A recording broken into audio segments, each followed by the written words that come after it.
তুর্কিতে চলছে আফগান পাক শান্তি আলোচনা। এরই মধ্যে অশান্ত দুই দেশের সীমান্ত এলাকা। পাকিস্তানের আইএসপিআরের দাবি, সীমান্তে সংঘর্ষে তাদের 5 সেনা এবং 25 জঙ্গির মৃত্যু হয়েছে।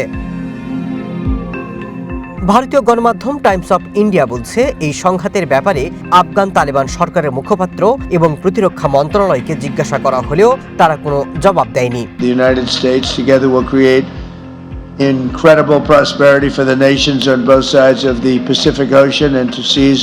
এশিয়া সফরে রয়েছেন ট্রাম্প। রবিবার মালয়েশিয়ায় তার উপস্থিতিতে থাইল্যান্ড কম্বোডিয়ার মধ্যে শান্তি চুক্তি সই হয়। কুয়ালালামপুরে ট্রাম্প আবারও বলেছেন, তিনি চাইলে পাকিস্তান এবং আফগানিস্তানের মধ্যে সংঘাত বন্ধ করতে পারেন। পাকিস্তানের প্রধানমন্ত্রী শাহবাজ শরীফ এবং দেশটির সেনাপ্রধান অসিম মুনিরের প্রশংসাও করেন তিনি।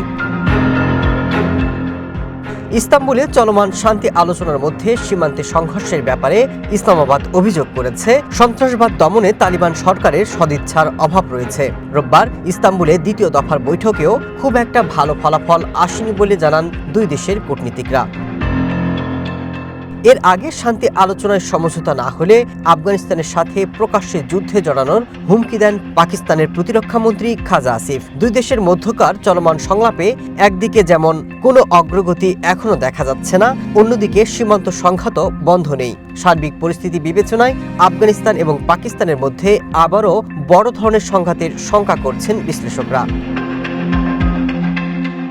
Masud Rana, one international desk.